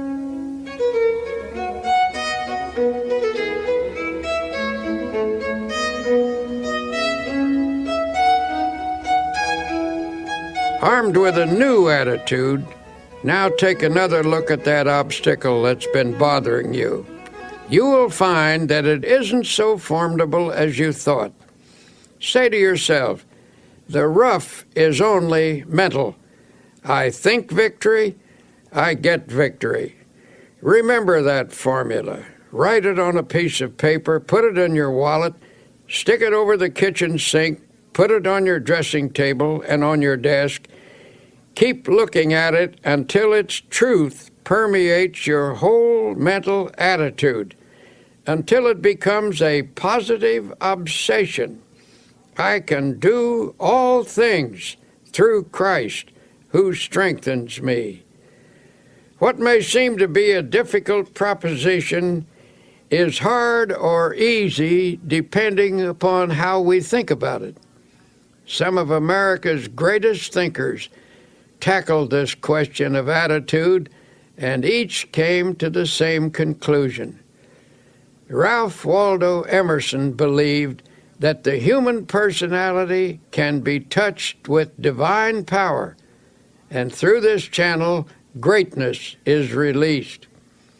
William James pointed out that the most important factor in any undertaking is one's belief about it.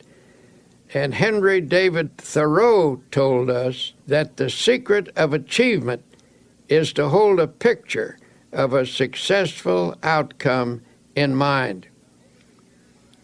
Over the years, I've frequently received letters from people who discovered just how practical the "I don't believe in defeat" approach can be. One man wrote to relate his father's story. "My father was a traveling salesman," the letter began. "Every year he changed the line of goods he would sell and tell my mother that this was the last change. He always said that next year our problems would be over and we would be on Easy Street. But Easy Street never happened, and my father was always tense, always afraid of himself, always whistling in the dark. Then one day a fellow salesman gave Father a copy of a little 3-sentence prayer. He was told to repeat it just before calling on a customer. Father tried it, and the results were almost miraculous.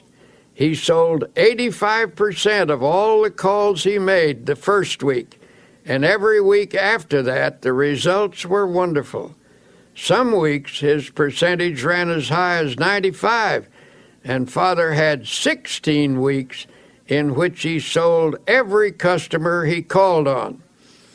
Father gave this prayer to several other salesmen, and in each case it brought astounding results. Here is the prayer.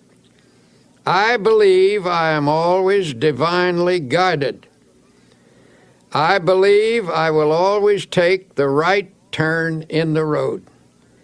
I believe God will always make a way where there is no way. Obstacles exist, all right, but even if we don't dream them up, most of the time they're not really as difficult as they seem. It's your attitude that counts. Your attitude which gives obstacles their power or lack of power. To the degree that your attitude shifts from negative to positive, the ability to master your problems will come. You must believe that Almighty God has instilled in you the power to lift yourself out of the rough by keeping your eye firmly fixed on the source of your power. Affirm to yourself that through this power you can do anything you have to do. Believe that this power is taking the tension out of you, that His power is flowing through you. Believe this, and a sense of victory will come. There is one simple exercise to practice. Say out loud, I don't believe in defeat. I don't believe in defeat. Continue to affirm that day and night until the idea completely dominates your subconscious. Eventually, you'll discover that the shortest path between you and your goal is a direct one, despite any obstacle in your way.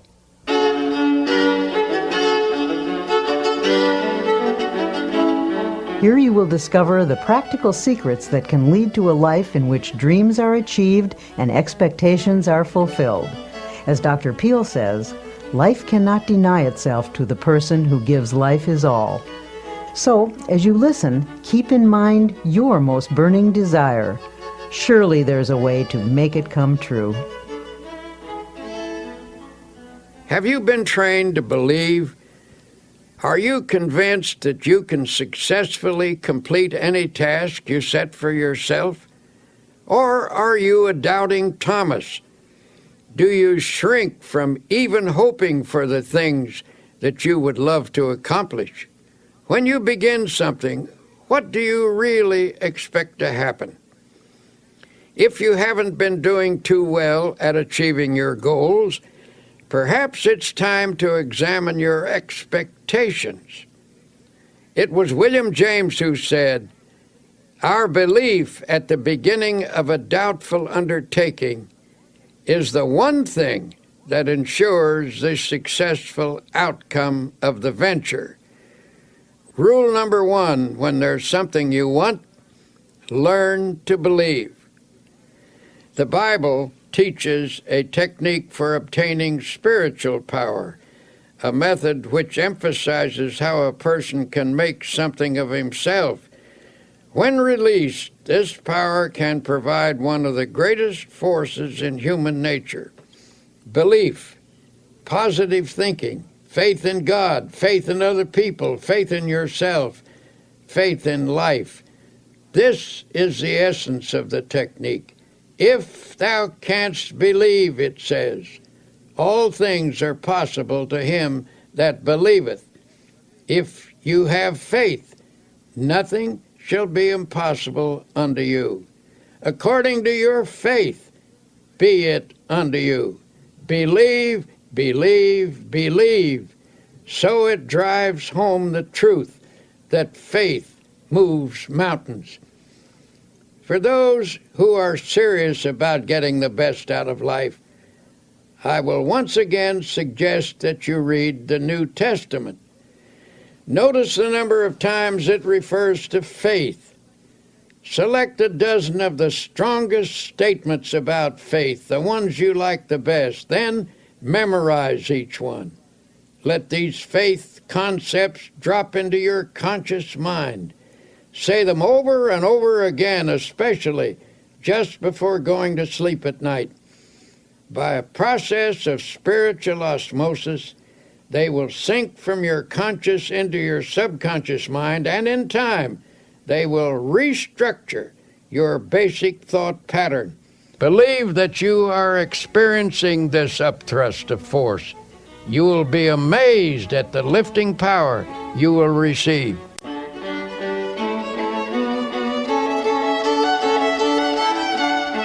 Naturally, in this process of achieving the best, it is important to know where you want to go in life. You can reach your goals and make your dreams come true only if you know what you want. Lots of people get nowhere simply because they don't know where they want to go. They have no clear-cut, precisely defined purpose. You cannot expect the best if you think aimlessly. I was once consulted by a 26-year-old man who was dissatisfied with his job. He was ambitious to fill a bigger niche in life and wanted to know how to improve his circumstances. In the course of our conversation, I asked him, "Well, where do you want to go?"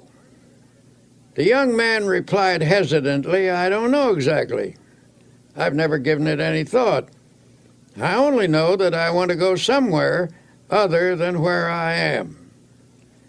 "Well, what can you do best? What are your strong points?" I then asked. "I don't know," the man responded. "I never thought that over." "But what would you like to do if you had your choice? What do you really want to do?" "I just can't say," came the response. "I don't really know what I'd like to do. I never thought it over." Finally, I said, "Now look here. You want to go somewhere from where you are, but you don't know where you want to go. You don't know what you can do or what you would like to do. You'll have to get your ideas organized before you can expect to start getting anywhere." And that is the failure point with many people. They never get anywhere because they have only a hazy idea of where they want to go and what they want to do. No objective leads to no end. A newspaper editor, an outstanding man in his field, was once asked, "How did you get to be editor of this important newspaper?" "I wanted to be," he said simply. "Is that all there is to it?" he was asked. You want to be, and so there you are? Well, that may not be all of it, but that was a large part of the process, he explained.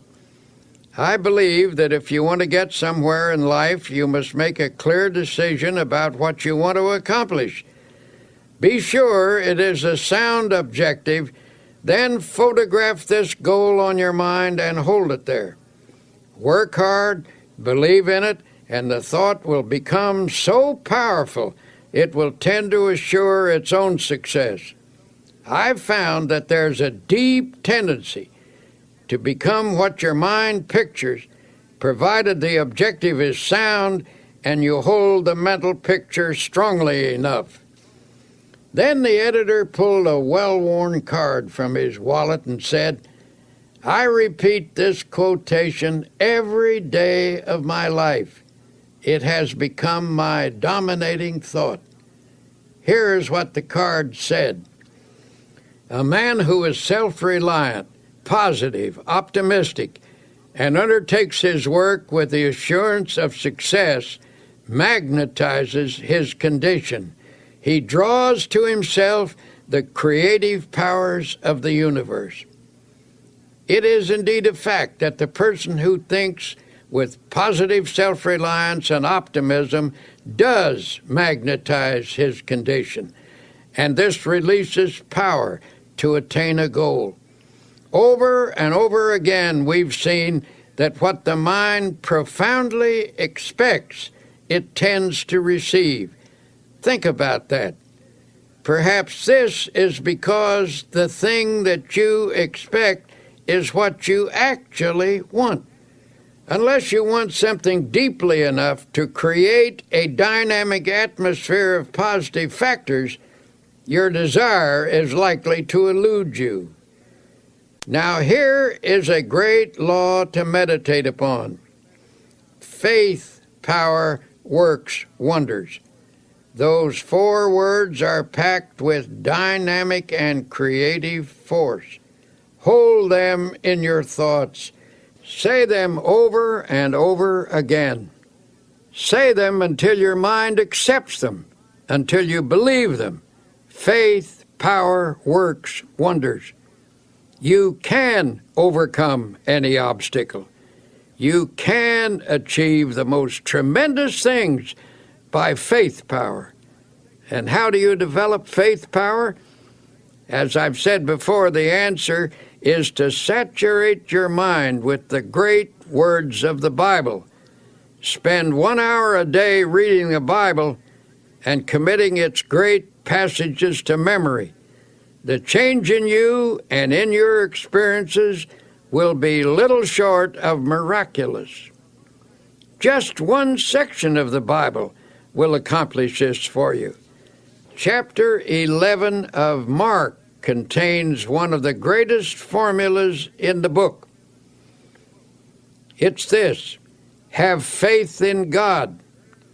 For verily I say unto you, that whosoever shall say unto this mountain, Be removed, and be thou cast into the sea, and shall not doubt in his heart, but shall believe that those things which he saith shall come to pass, he shall have whatsoever he saith. Now, why does this passage use the word heart? Because it means that you are not to allow doubt into your subconscious, into the inner essence of you. And this doubt is not the kind of superficial doubt which normal, intelligent questioning raises. Rather, we are instructed to avoid the deep, fundamental doubt that obstructs the flow of faith. Another interesting thing to note about this passage is that we are told, Ye shall say to this mountain. The reason great things don't happen to some people is because they aren't specific enough in their application of faith power. In other words, don't address your efforts to the entire mountain range of all your difficulties. Attack one problem at a time. Be specific. If there's something you want, what is the best way to go about getting it? In the first place, ask yourself, should I want it? Test the question very honestly in prayer to be sure you should want it and whether you should have it. If you can answer that question in the affirmative, then ask God for it and don't be backward in asking Him. And if God, having more insight, believes that you shouldn't have it, you needn't worry, He won't give it to you. But if it is a right thing, ask Him for it specifically. And when you ask, do not allow doubt in your mind. These principles were suggested to one man who perpetually expected the worst in all aspects of his life. He took a negative attitude toward every project or problem he faced and expressed a vigorous disbelief in these principles. In fact, he offered to conduct a test to prove them wrong. Since he was an honest man, he tried them faithfully and even kept a scorecard. After 6 months, he reported that 85% of his problems had turned out satisfactorily. I am now convinced, he said, although I wouldn't have believed it possible. It seems to be true that if you expect the best, you are given some strange kind of power to create conditions that produce the desired results. From now on, I am changing my mental attitude and shall expect the best, not the worst. My test indicates that this is not a theory, but a realistic way to meet life's situations. May I say that I am very interested in you. So every day as you confront the problems of life, I suggest that you affirm as follows. I believe that God gives me power to attain what I really want. Never mention the worst. Never think of it. Drop it out of your consciousness.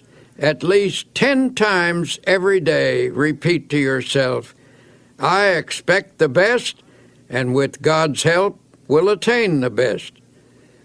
If in the depths of your mind you visualize the best and employ the powers of faith and energy, you will get the best.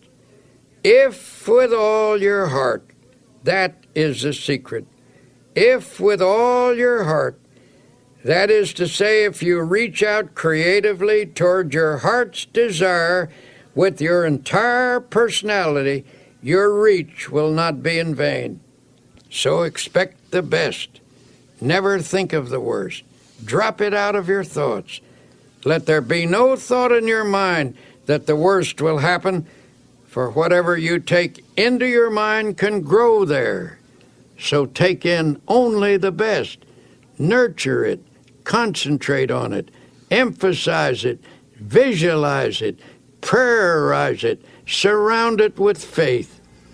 Expect the best at all times, and spiritually creative mind power, aided by God power, will produce the best. You have finished listening to these tapes. What have you heard? Simply a series of practical and workable techniques for living a successful life. You have heard a formula of belief and practice which should help you win victory over every defeat.